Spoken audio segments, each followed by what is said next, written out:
mentioned, I am very focused on immuno-oncology. I did, and that was a wonderful introduction on Mark, that's for sure. I did really want to move our focus towards approaches and programs that would improve clinical outcomes in cancer patients by activating the immune system. And I thought before I spoke about some of the clinical research going on at the Cancer Center, I would mention some pretty exciting new initiatives. And a big one is the new COBRA. That's a Center of Biomedical Research Excellence.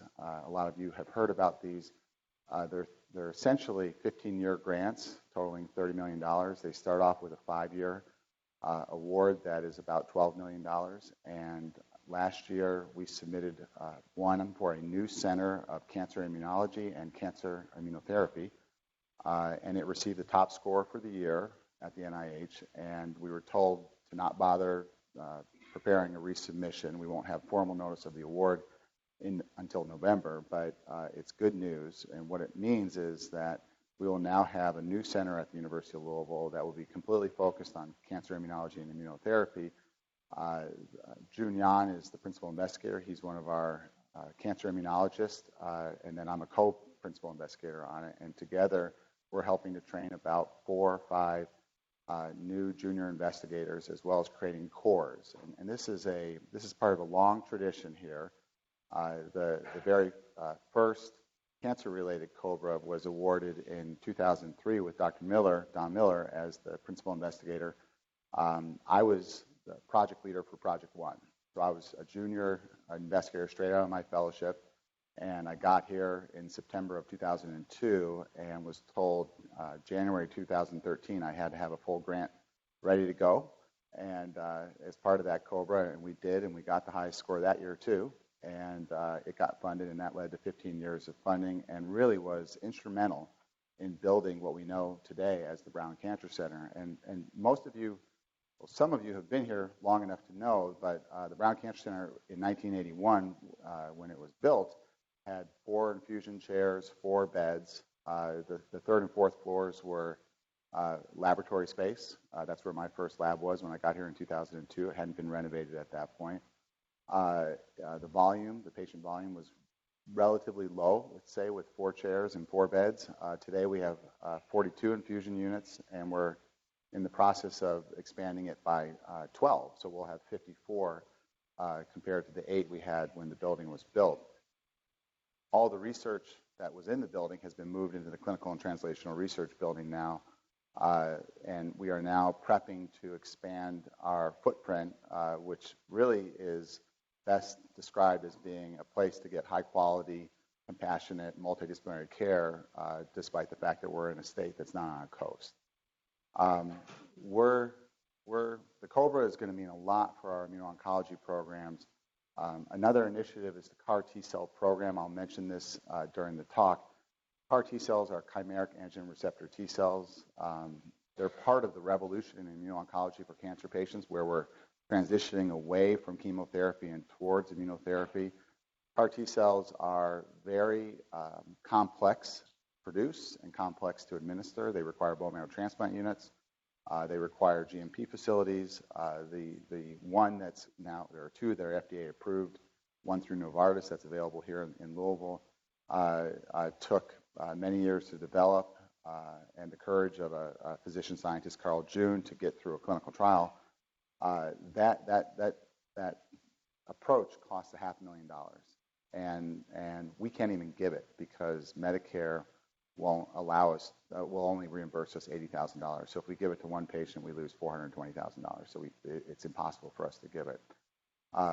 We're now creating trials to use the therapy that we know will work, and to do that, you need something called a GMP facility. It's Good Manufacturing Practice Lab, basically, and all it means is that it's a super clean room. Think Willy Wonka, the whole thing. You're in the garb and the hairnet and everything, and exceptional documentation. And so we've created a new CAR T-cell GMP lab here on campus at Baxter One that is being funded by a collaboration with the Department of Pediatrics and the state, which gave us $1.25 million, a donor, Tom Dunbar, whose son 20 years ago died of neuroblastoma. He gave us $1 million over a 5-year period to support that CAR T-cell program. And then the Owens Wish Fund, which is in honor of Owen McMaster's, Kelly McMaster's son. And soon we hope to convince the COSAIR charities to help support us in this endeavor. To put it into context, the CAR T-cell manufacturing and clinical trials that happen in the United States all happen on the coasts. There are about 48 trials open right now. Of the 48, there are 3 in states that are not on a coast. One, the closest one here is at St. Jude's. It's a single trial, and it's a Me-Too CAR T-cell for the same type of leukemia that's already been FDA approved. Next closest is Minnesota. And so there's really very few options for kids and young adults who live in this part of the country to go on these potentially life-saving clinical trials of CAR T-cells. And we believe we will become a manufacturing hub for CAR T-cells for the entire central United States moving forward with the support that we've gotten. So those are 2 areas I just wanted to mention before I got my talk started. As Eleanor mentioned, I'm really focused on immuno-oncology. There's a lot of reasons for that, and you'll hear about some of them shortly.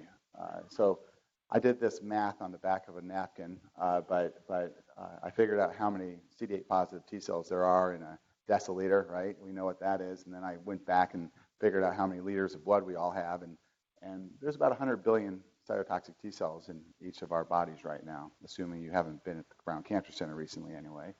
And we all know in this room what the job of these cytotoxic T cells are. And when I was in medical school, I learned that they were really there to take care of virally infected cells. That was their main job. Virus infects the cell. Foreign antigens that the virus makes are now chopped up and presented in association with class 1 MHC. And the CD8 positive T cell receptor binds to the class 1 MHC and says, hey, you're not supposed to be here. You're a foreign invader. I'm going to kill you. Well, at the back of my immunology textbook, there were maybe 5 or 10 pages that talked about the concept of tumor immunology. And it turns out that those same CD8 positive cytotoxic T cells that we all learned about in medical school are really good at killing cancer cells. And why would that be? Well, cancer cells have a ton of mutations. The typical melanoma cell has 10,000 mutations. So you can imagine how many different, what are viewed as foreign antigens are now expressed as a result of all those mutations, right? You just have to have a mutation in an open reading frame, in an exon to be able to have that happen, which now allows for the immune system, the CD8 positive T cells that are around, to detect that foreign antigen. And so, unfortunately, over time, cancer cells figure out how to avoid the immune system. I mentioned class 1 MHC. The 1980s, 1990s classical view of how cancer cells evaded the immune system was that they lost the ability to express class 1 MHC. That could come from the DNA, a deletion in key exons of the HLA complex, all the way up to just promoter changes, promoter mutations, translocation of class 1 MHC to the surface of the cell, so that the main targeting mechanism was lost. And when you think about cancer is really evolution, and that's what's happening. I mean, it's evolution happening in a very short period of time in your body, right? Because what they're doing is, what a cancer cell does is it picks up mutations, and if those mutations are beneficial for its survival and proliferation, they're going to be retained. And so a wonderful one for a cancer cell is to lose class 1 MHC completely. But that was 1980s.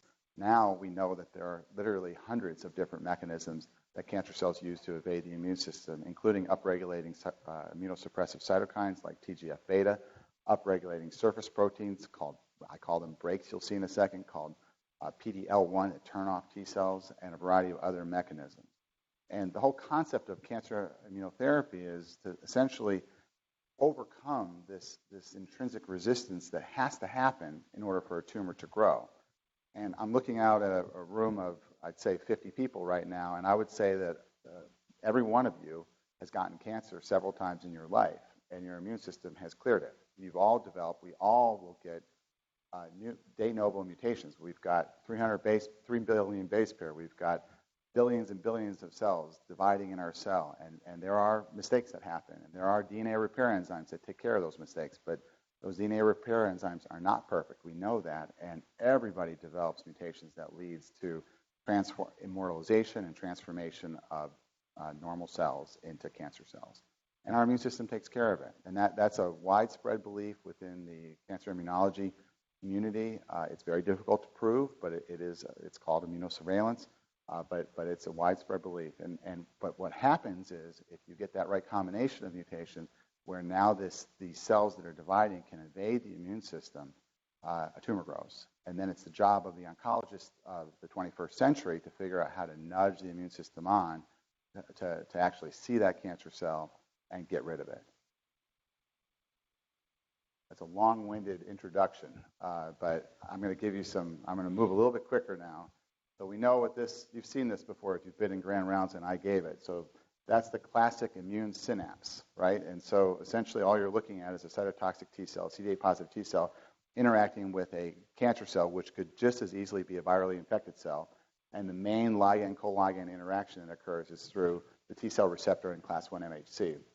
And what happens is if that cytotoxic T cell is armed and ready to go and there's no immunosuppressive cytokines and no surface antigen interactions that tell it to not trigger, it will throw bombs at the cancer cell. Those are perforins and granzyme Bs, things that blow up the membrane of the cancer cell and induce apoptosis. And that's just a plain old scanning electron micrograph on the right of this. And I do have this great video. I'm hoping it's going to work. And it's only about a minute, but it's worth doing. I get to have a sip of my coffee, and you guys get to watch this. And I'm hoping that you'll hear.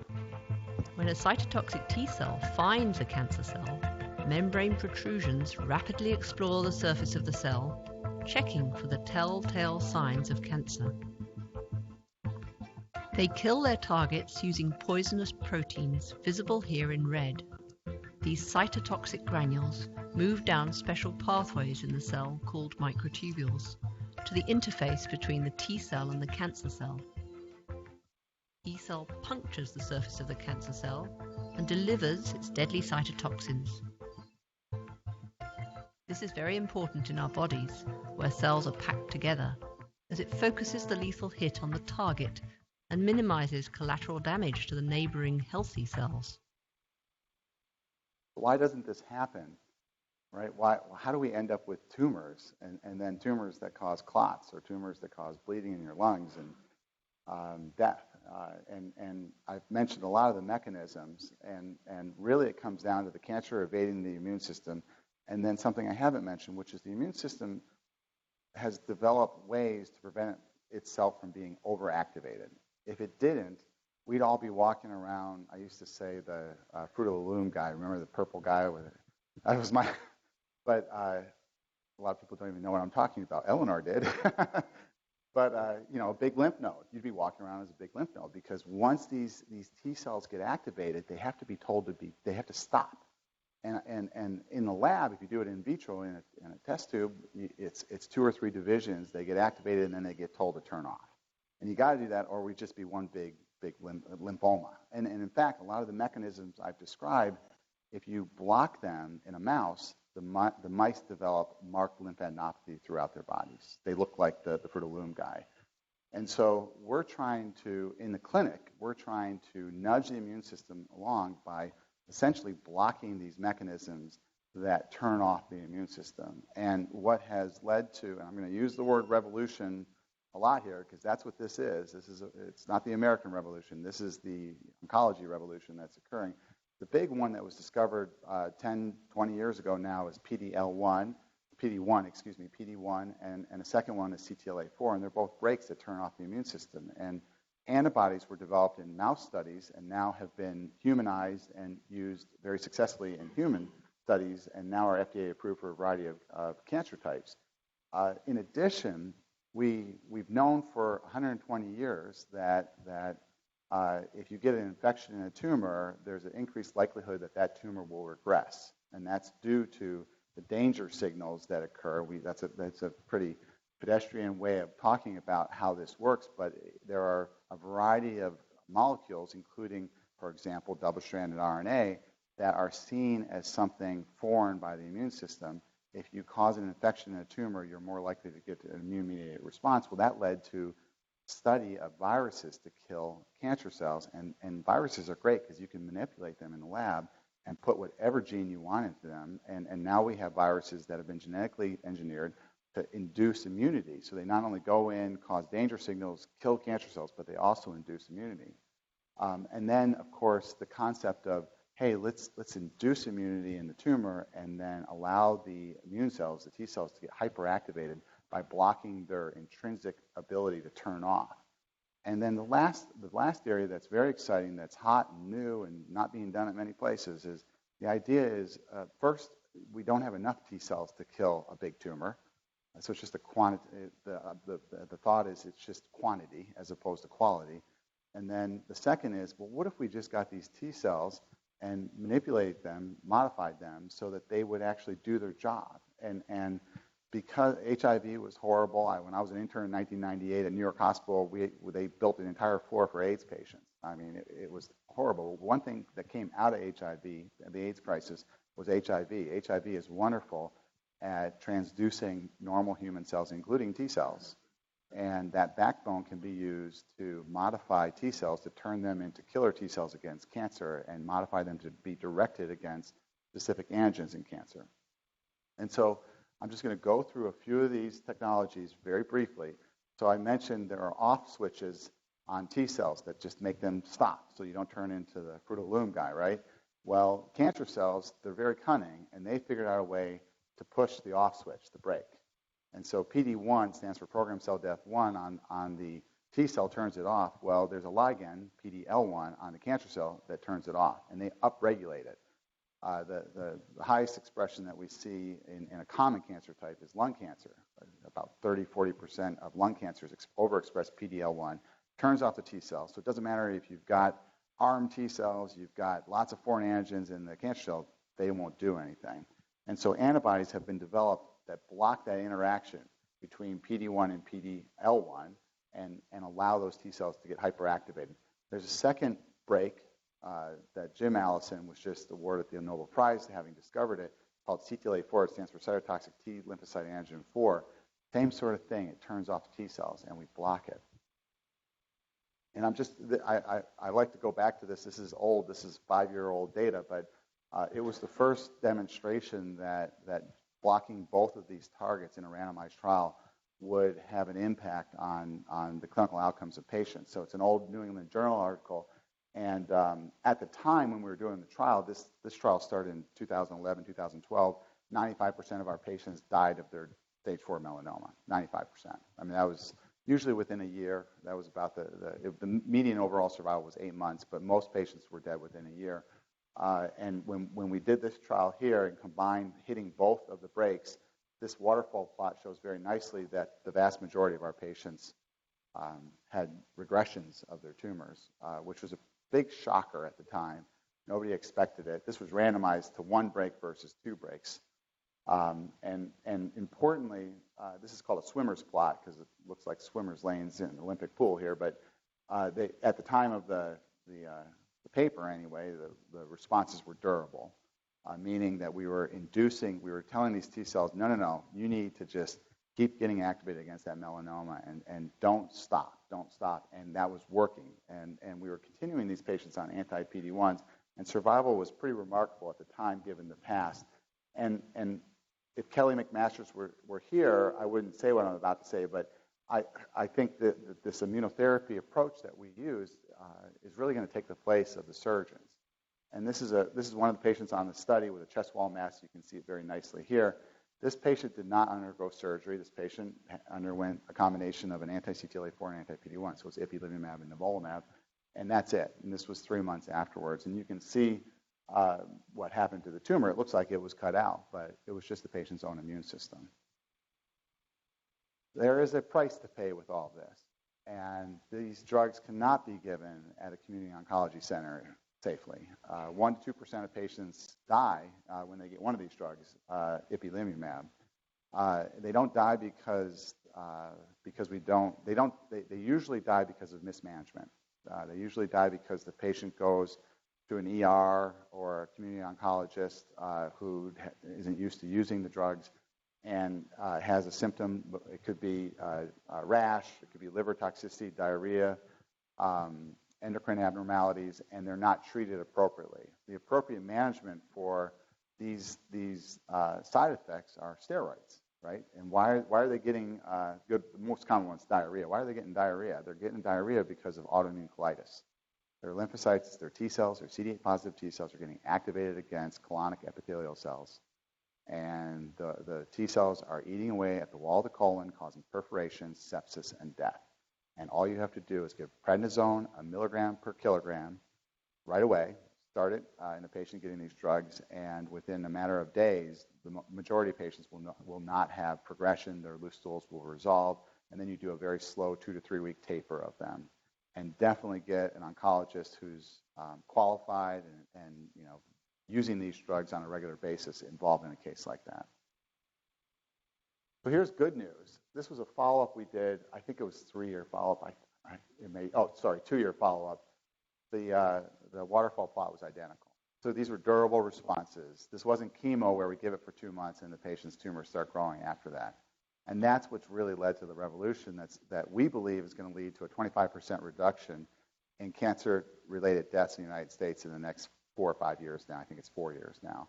The American Cancer Society is coming out going for a 50% reduction. I think it's over a 10 or 15-year period. I do not doubt that will happen. I really do believe that's going to happen as a result of these immunotherapies. And the ones that I'm bringing up in the period I have to talk are the key ones. Anti-PD-1, anti-CTLA-4. They are the ones that have transformed the care of not just melanoma, but multiple other cancer types.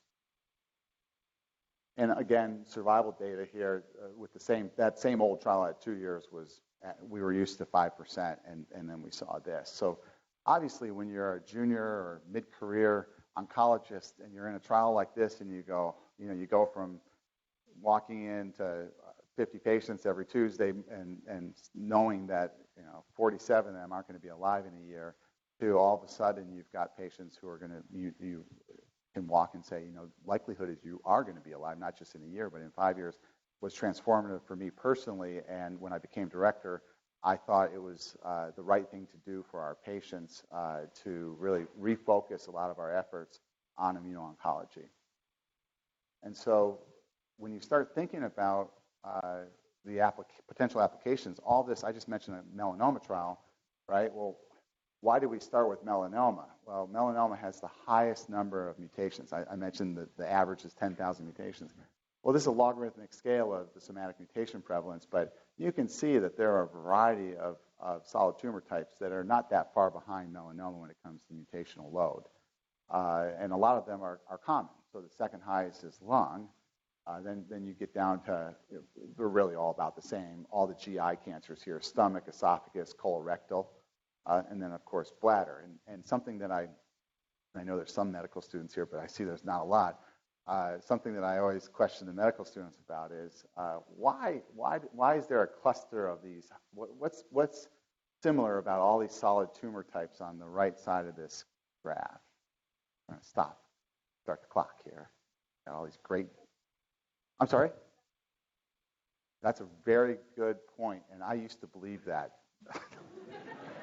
No, that is true. And what she's saying is you have a lot of proliferation in those organs. Those cells are turning over, so you have the opportunity for more mutations, right? And so that's part of the reason, and she's absolutely right about that. But there's another reason. So what? Epithelial, but those cells proliferate a lot, and so why do people get melanoma? What's the force? Oh, I see you. Yeah. So the force is a carcinogen, right? So we're talking about the commonality here is all these organs are exposed. The cells in these organs are exposed to carcinogens. Ultraviolet radiation. I don't know about you, but I walked across the street today from the parking lot, and a big diesel bus went by me. I didn't have a drag off a cigarette, but we all get exposed continually to carcinogens in the air, and we eat a bunch of hot dogs, right, across from the hospital. I see you guys out there, and then the bladder. You go, well, the bladder doesn't get exposed. Well, yeah, the bladder gets exposed to a lot of bad stuff, right? If you smoke, you have a marked increase in lung cancer, but also a marked increase in bladder cancer, right? Because of all those carcinogens being excreted through the urinary system. So that's the commonality here. And not surprisingly, a lot of these carcinogen hit cancer types with high mutation loads are responsive to these immunotherapies. And this is a little bit dated. It says December 18, but we went from the melanoma approval for anti-CTLA-4 was 2011. We did the dose escalation trial in 2006 here, so we have patients alive from that trial. The PD-1 trial for us started in 12. That was nivolumab, the anti-PD-1 from Bristol Myers Squibb. The first PD-1 approved, we had an expanded access program before it got approved. That was 2014, but the FDA approval was 2014. So 5 years ago, these drugs were approved for one cancer type. Actually, from this time period, it was 4 years. And in that 4-year period now, these same drugs that were FDA approved for melanoma study and melanoma are now FDA approved for all these different cancer types, which is really remarkable.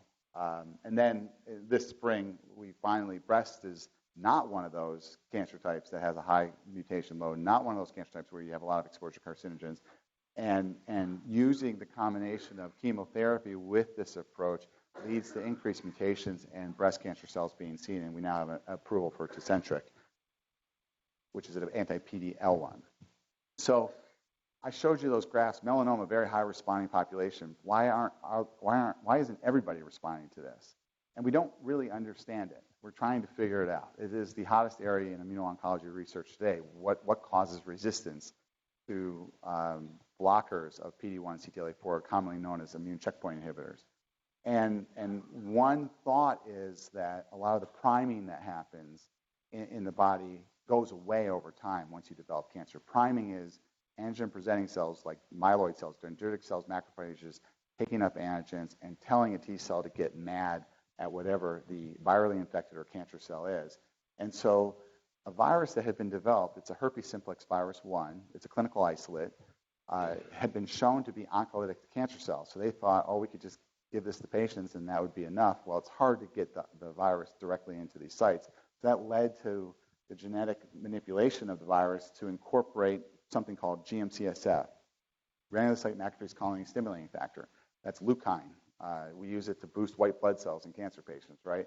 Well, it's been incorporated as a gene in the virus, and the reason for that is that GM-CSF can induce the differentiation of plain old monocytes that are circulating in all of your blood into dendritic cells. Dendritic cells are the most potent priming antigen-presenting cell that we know of.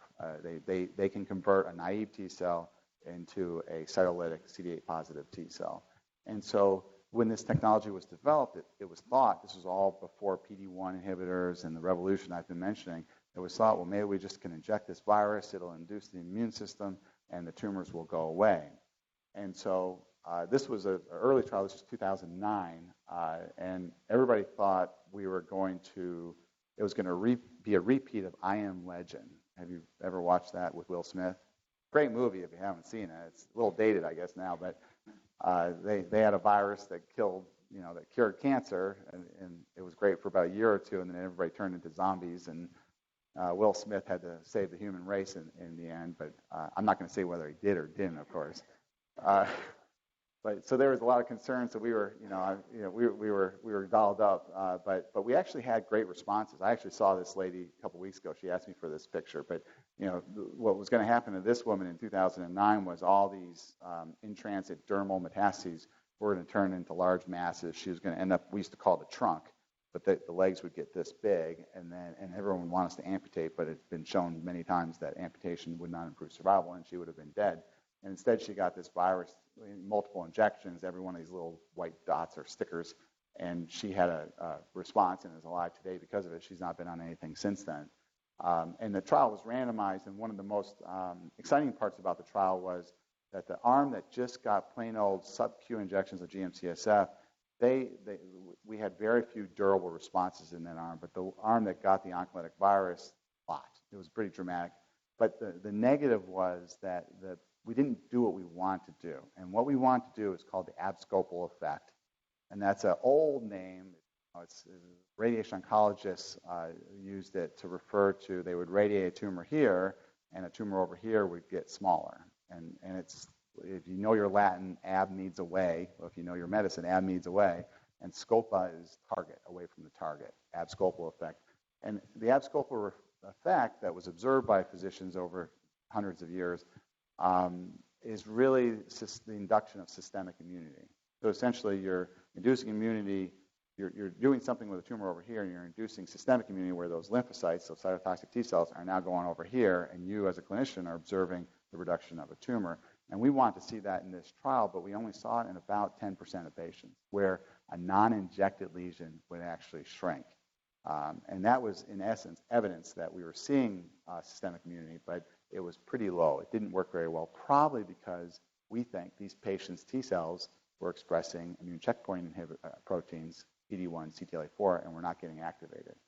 And so that led us to propose a trial where we combine this virus with the first immune checkpoint inhibitor, the anti-CTLA-4. It's called ipilimumab.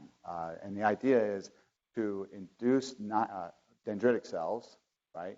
Get the T cells primed and activated, and allow them to become super activated by blocking their brakes. That was it. It was a pretty simple trial design. It was pre-PD-1, to tell the truth. We didn't have the PD-1 inhibitors in combination trials yet. And this was one of the patients on it, and this guy keeps coming back. He's here every 3 weeks. And I bet this was done, I can't remember, but this must have been in 2013 or 2014. And he was a funny, he had these I think he had 11 of these tumors on his scalp, and he was a big, he was very religious and went to church every week, and he said that all of his friends at church would call him the devil because he had horns coming out. That was his big thing. He wanted the horns to go away. And so we made the horns go away. And so here, this was just direct TVEC injection, the oncolytic virus, in combination with an anti-CTLA-4. And he had all of his tumors resolve. I think there's a picture here showing, all these masses on his scalp and up here resolving. And it's a pretty dramatic example because it's cutaneous, obviously. But the same thing is seen whether it's external or internal. And this was one of the patients who had this lesion in the arm. I can't remember which arm, but injected with TVEC, but got systemic ipilimumab with it, and had a dramatic response. All of his lesions are now gone. I guess when I did this was only after 9 months. And you go, well, maybe that was just the ipilimumab, right? But the ipilimumab by itself only works in about 10% of patients. So we asked that question in the trial, and the first thing we noticed was that there was a fullness in the responders when we did the combination versus just the ipilimumab. So basically, this area right here is a little bit fuller. The response rate increased. I think it was like 18 to 38% or something. It doesn't say it here, does it? We had a roughly doubling of the response rate. But more importantly for the field, when you do a clinical trial, you go, oh, great, we had a higher response rate. I love it. We're going to publish it. We'll get it in a good journal or whatever. But it's understanding the mechanism and taking the knowledge you get from the trial and then applying it to the next trial. That's what it all comes down to. That's how we're going to get from 600,000 people dying of cancer in the United States to zero. And so what this was the most important graph in the paper on this trial to me. And what you're looking at are non-injected visceral metastases. And in the combination arm, we saw whatever it was, 10, let's say. And in the ipilimumab arm, we only saw 4 or 5. And so we saw a marked increase by using TVEC, that virus, saw a marked increase in systemic immunity, the abscopal effect, suggesting that we were doing what we were hypothesizing. And so, remember, I keep talking about these breaks, and there's one anti-CTLA-4 and there's one anti-PD-1. This came along in the middle of that trial, which is much more effective than the anti-CTLA-4. And so a phase 1 trial was done, and where we combined TVEC with Pembrolizumab, and you can see that the response rate was very high and very early, and that non-injected visceral lesions were responding at a very high level. And that led to a phase 3 clinical trial of 700 patients that finished in March of 18, actually. March of 18, we finished accrual to it. And we're the top site in the world for this. It's open at 113 trial sites. It goes to Australia, Poland, all of Western Europe, throughout the United States, mostly on the coast. And we helped develop the trial. We were the top site in terms of accruals for the trial, and I'm the lead investigator on this trial. We don't know the results of the trial today because it was quadruple blinded. I'm not sure who the fourth person is, but it was quadruple blinded. And so no one knows. What we did was half the patients got saline, half got TVEC. Everybody got the anti-PD-1 pembrolizumab. And today we don't know what the results of the trial are. But what we do know that I can say is that we had patients who responded more quickly than we've ever seen with pembrolizumab. And we had a very, very high response rate in the total population. That's all I really know. The majority of our patients who went on this trial are alive and well today. It was less than 10 at our site that progressed, to tell the truth. This is just an example of one of the patients. Well, that led us to think about the majority of patients in the United States that get a PD-1 inhibitor aren't going on a clinical trial. They're just getting a PD-1 inhibitor. And it got us thinking about, well, if a patient goes on a PD-1 inhibitor to overcome, to induce immunity, and they don't respond, is it possible that this virus that we know will help prime the immune system will overcome that intrinsic resistance? And so what we did on this trial was we didn't know who was getting the virus and who wasn't, right? So anybody who progressed at the end of the trial, we put them, and we couldn't unblind them either because it would corrupt the trial. And so we put them on combination therapy. So we essentially assumed that they were not on TVEC, not on the virus, and we said, let's give them both off-label. And we can get these drugs for free through the pharmaceutical industry. We have a patient access program. So this is an example of a patient. Goes on anti-PD-1, progresses with this nice inguinal mass, and then we add TVEC and it goes away. And you go, well, of course, you could inject hypochlorous acid into that tumor and it would go away, or put a staple in it and it would go away or something. But more importantly, the same patient had multiple pulmonary metastases. So this guy got anti-PD-1, right? The revolution, right? Developed new lung lesions, de novo. And then we added TVEC by injecting into that inguinal mass, and then the lung lesion went away. And you might say, well, that's just a granuloma, or that was slice selection or whatever. But there's another one showed up, went away. And another one showed up, went away. And another one showed up and went away. So I showed this to the distributor of TVEC, which is Amgen, and I said we should do a trial where we do 100 patients with melanoma who progressed on a PD-1 inhibitor, and we add TVEC. And so they agreed, so we have that trial now. I don't know if it's about to open. It's going through the regulatory process. But it would be the first clinical example of a mechanism, a therapeutic approach to overcome resistance to PD-1 inhibitors. And based on the data we have locally, and we have about 25 patients, we're seeing about a 50% response rate in the resistant population, which is a big deal because we're spending billions of dollars a year right now trying to figure out how to overcome resistance to PD-1. And we have two clinically available agents, or a clinically available agent that it appears to be working in at least the melanoma population. So, I'm sorry, I forgot to mention he also had a splenic metastases. So I've talked a lot about melanoma. I've mentioned that the PD-1s are approved for a variety of solid tumor types. I've mentioned that TVEC, this oncolytic virus, can overcome resistance. Well, obviously, we'd like to be able to cure lung cancer patients with this same approach, and the problem is that the lung cancer patients generally don't have something I can inject, generally. Breast, yes, but lung, no. And same goes for a variety of other GI cancers. And so we did a phase 1 trial, and we are the lead site for this now. It's only at 8 or 9 centers, where we inject the virus directly into liver metastases. And when you open up a trial like that, that means that opens the door for basically all the solid tumor types. The liver is, in general, an immunosuppressive organ where tumors like to go, and maybe that's a mistake for us to use hepatic metastases because it is an immunosuppressive organ, but that's what we did.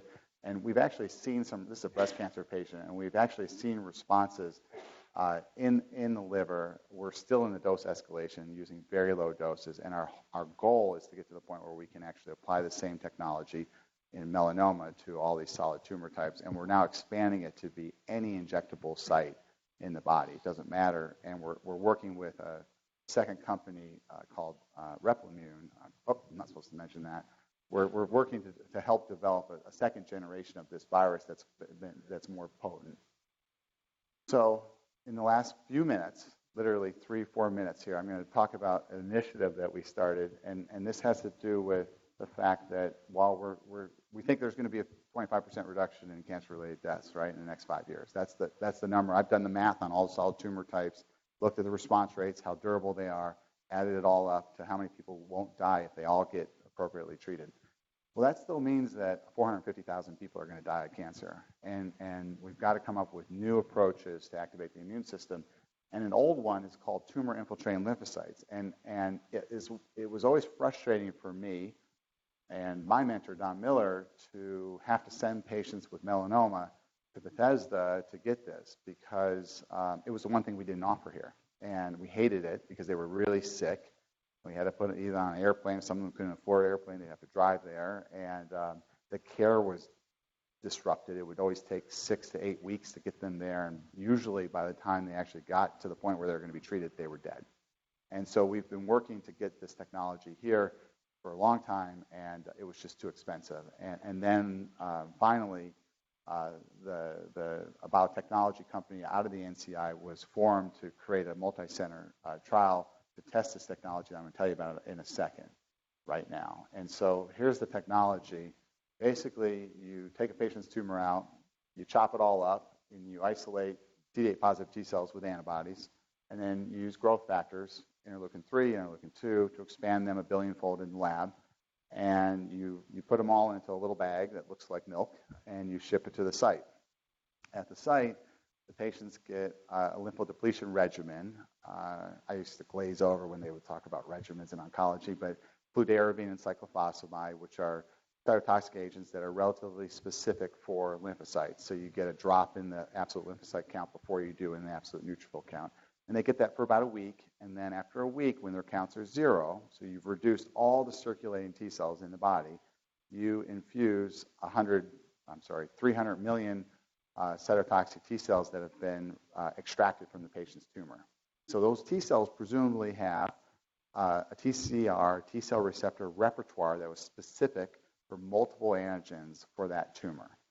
And then so you give the infusion, and then a day later you give two days of high-dose interleukin-2, which is a growth factor. It used to be called T-cell growth factor. Now it's known as interleukin-2 as of 1983. And it's an FDA-approved drug for melanoma and renal cell carcinoma, but it boosts T cells. And this is a young man in his low 40s with metastases in his lungs. And I snapped these for a prior talk and include it, but you can see this was prior to his therapy. His tumors were growing, and he got his TILs, and it shrunk dramatically, and now he's NED 2 years later. He has no evidence of disease 2 years later, and living a normal life. These patients that we're talking about, the data I'm about to show you, are patients who have progressed through all available therapies. They are on a clinical trial that is, basically, you can go to hospice or you can go on this clinical trial. That's what these patients are. And so at ASCO, which is the American Society of Clinical Oncology in Chicago every year in June, 50,000 oncologists come from all over the world to it. We reported the overall response rate in these patients who were either going to hospice or going on this clinical trial is 38%. And then we not only did it in melanoma, we also did it in cervical, lung, and head and neck cancer. And the lung and head and neck hasn't accrued well, but cervical has. And cervical, interestingly enough, beat out melanoma, 44%.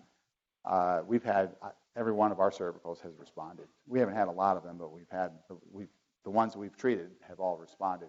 And keep in mind, these are patients who have gotten every chemo, every radiation regimen. They're being told to go home and die, and they're going on this cell-based immunotherapy. And so I'm pretty proud of the fact that we were one of the 3 sites in the world that had this TILs program open for all 4 of those cancer types.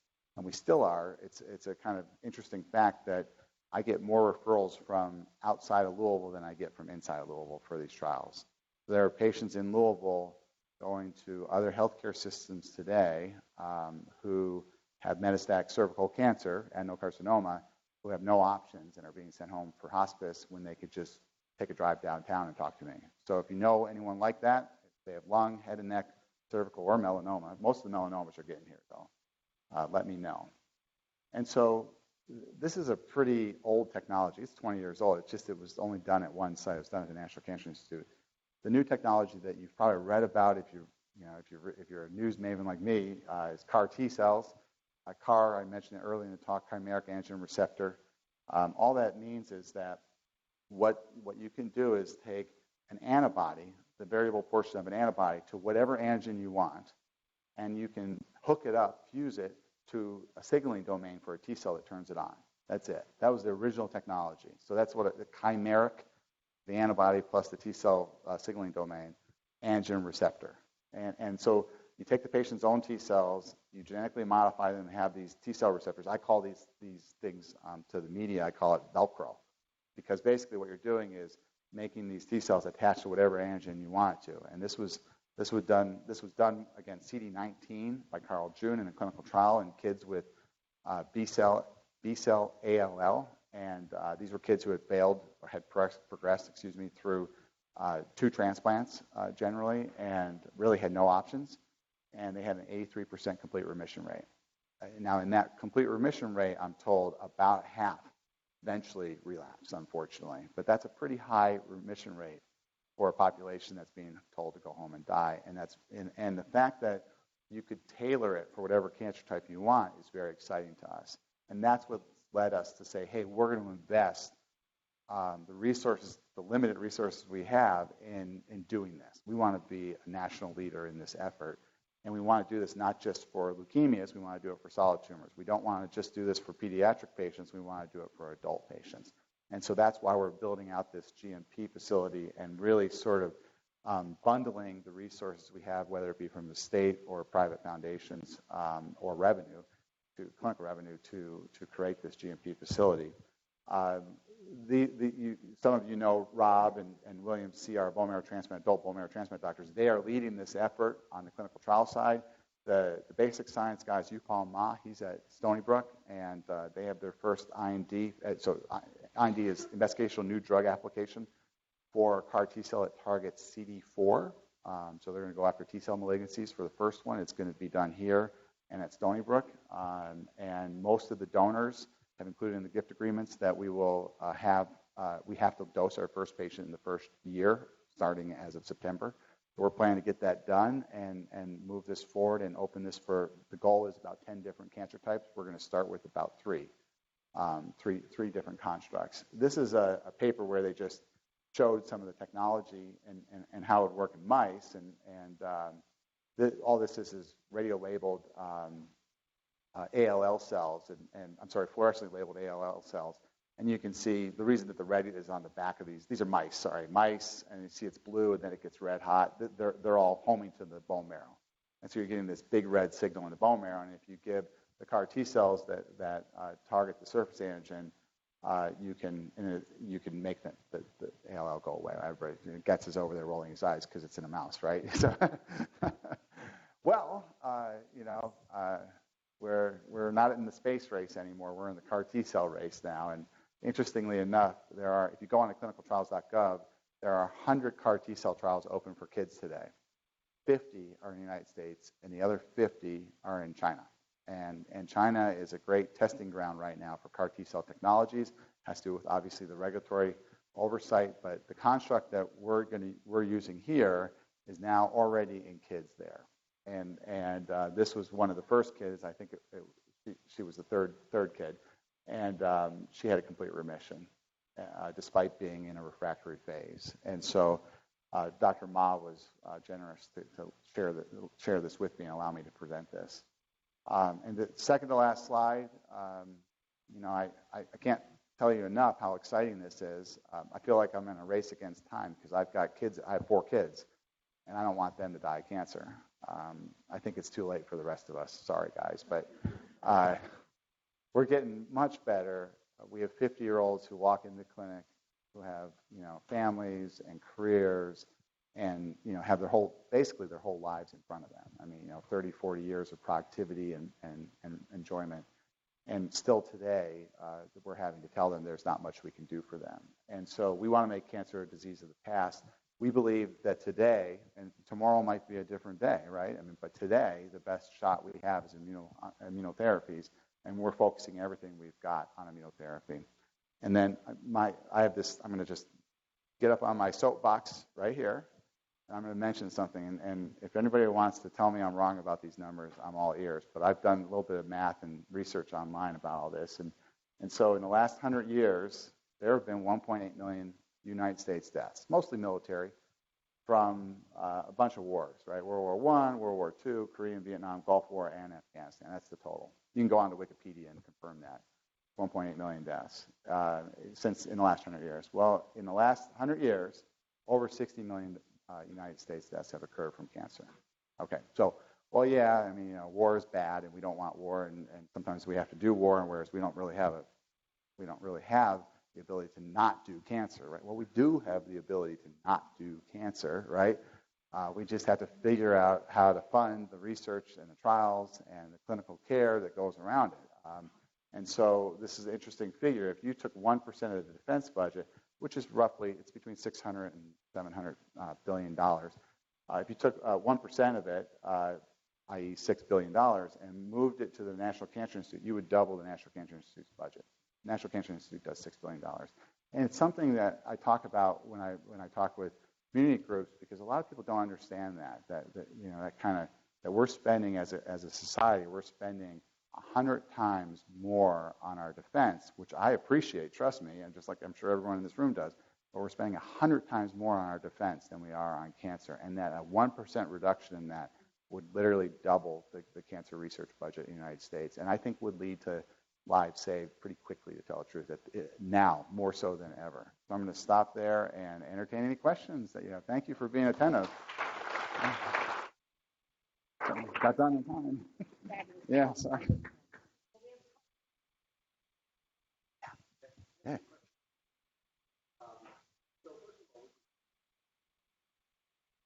Yeah. Hmm.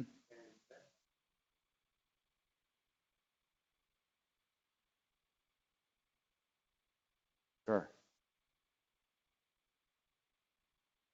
Yeah. So the question is within the tumor microenvironment, you've got what are generally referred to as stromal cells. So whether it be fibroblasts, myeloid cells that are there that are important for that and vasculature, important for that tumor to persist and grow. And once you get rid of the cancer cells with your immune system, a lot of that probably still hangs around, right? The presumption is, and can we target that? And the answer to that to me is we know that when we activate the immune system with a PD-1 inhibitor, we get rid of all that because the tumor goes away, right? Can we accelerate that process? I'm sure. Can we improve the durability as well as the response rate? I'm sure we can. It's just really difficult because now you're talking about normal stroma. And, in the old days, we used to say, well, we're never going to be able to figure out a way to get T cells to get mad at the cancer cell and not at the normal cells. And we were wrong. And so maybe there'll be a day soon where we'll be able to figure out what I'm showing how old I am when I say, what are the cytokines, by way of example, that are essential for that support structure? And can we combine an anti-TGF beta, right, with an anti-PD-1 and see what happens? And I don't know that anybody understands that. There are people working on it, mostly in mice. And so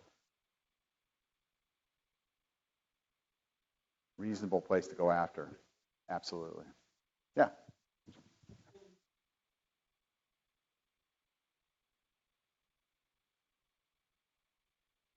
Yeah. Right. So, I mean, the main difference in my mind, and I know we've got some oncologists in the room, but in my mind is that a lot of the hematopoietic malignancies have driver oncogenes. They don't have the 10,000 mutation rate that you see in the solid tumor types, so they have driver oncogenes. They're really, just like a pediatric cancer, they're not as readily seen by the immune system. The classic example in my mind would be CML. CML doesn't need any mutations. It needs one translocation, and you've got CML. That's it. So for the immune system to see a promoter and a normal gene to happen to be hooked up as being foreign is very difficult.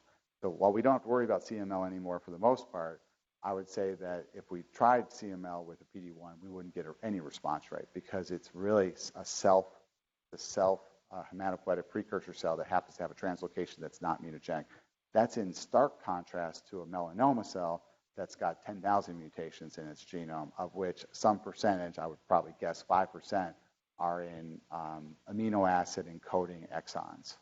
So that's the big difference. That's not to say that we're not going to get luck. I mean, there'll be combination trials that already are underway, and we might start to get some luck out of the anti-PD-1s in those areas. But you're right. I mean, that whole side, very few. And I think for the purpose of time, I didn't go into the fact that there are certainly highly carcinogenic and highly mutagenic cancer types that are not responsive to PD-1 also. It's not an all or none, and nobody really understands that. Renal cell carcinoma, not many mutations to tell the truth, but has a high response rate to PD-1 inhibitors. Yeah. Yeah.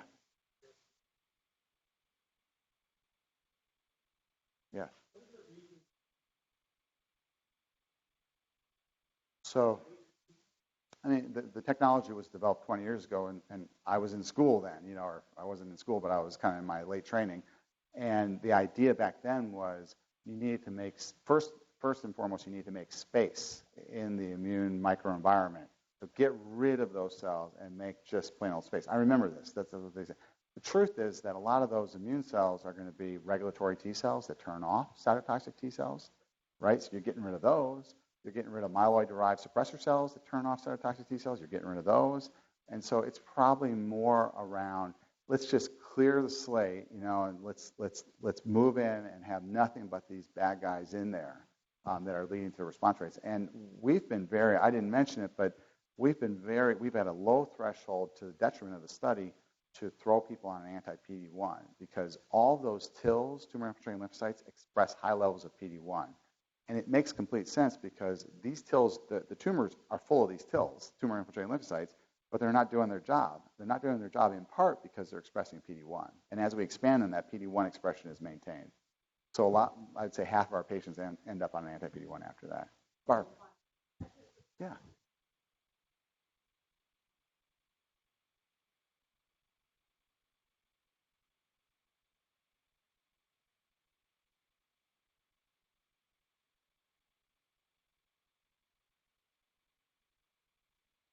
Great. Yeah. Yeah. Yeah.